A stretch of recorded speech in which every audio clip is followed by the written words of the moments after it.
Ces dernières années, les marchés financiers ont prospéré grâce à l'intervention des banques centrales qui ont injecté des liquidités massives dans l'économie, créant ainsi un environnement favorable pour les indices tels que le DAX, le Nasdaq et le S&P 500. Malgré des nombreuses crises qui ont émaillé cette période, ces indices ont atteint des sommets sans précédent. Beaucoup de jeunes investisseurs sont convaincus que cette tendance haussière se poursuivra, quelles que soient les circonstances mondiales. Cependant, il est impossible de fermer les yeux sur les signaux d'alerte qui annoncent une tempête imminente. Le secteur de l'immobilier commercial aux États-Unis est un exemple frappant de cette évolution inquiétante. La situation sur ce marché ne cesse de se détériorer. Avec un climat devenu de plus en plus sombre et négatif, les taux d'inoccupation augmentent régulièrement et les coûts de financement pour les projets immobiliers grimpent en flèche. Les établissements financiers qui avaient misé sur la croissance du secteur voient désormais leur bilan fragilisé par cette évolution défavorable.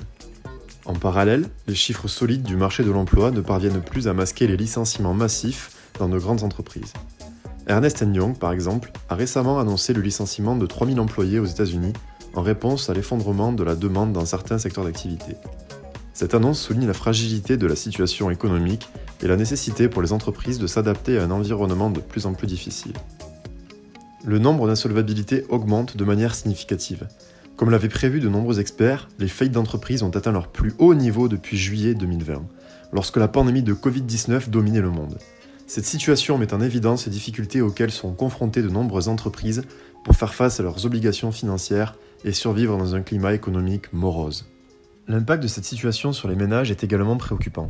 Un sondage CNBC a révélé que les Américains n'ont jamais été aussi pessimistes sur les perspectives économiques qu'ils le sont actuellement, pire qu'au moment de la crise financière de 2008-2009. Cette évolution suggère que la confiance des consommateurs s'effrite et que le sentiment général est à la morosité. Face à ces défis, la dette publique et privée a atteint des niveaux alarmants. Au premier trimestre 2023, le nombre des entreprises incapables de rembourser leurs dettes à temps a atteint son niveau le plus élevé depuis le dernier trimestre 2020. Moody's a signalé que 33 entreprises qu'elle a notées étaient dans l'incapacité de rembourser leurs dettes. La moitié d'entre elles étant en défaut de paiement en mars, cette situation met en lumière les difficultés croissantes auxquelles sont confrontées les entreprises pour gérer leur endettement et faire face à leurs obligations financières dans un contexte économique incertain. Les États-Unis, malgré leur statut de superpuissance, ne sont pas à l'abri de la menace de la faillite. La dette américaine devrait passer de 95% du PIB en 2023 à 110% en 2028 selon le FMI.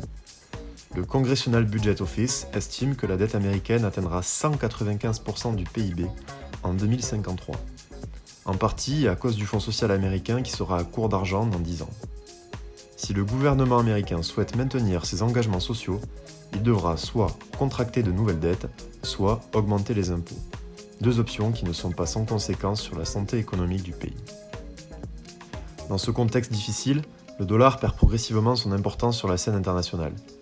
Horizon SLG Capital a calculé que le dollar a perdu environ 22% de sa part de marché depuis la crise financière de 2008. Cette évolution témoigne de la fragilité de la devise américaine et des répercussions potentielles sur l'économie mondiale. La crise larvée, que certains acteurs du marché estiment être une manipulation des grandes banques pour empêcher les investisseurs privés de profiter du rallye à venir, a déjà commencé depuis un certain temps.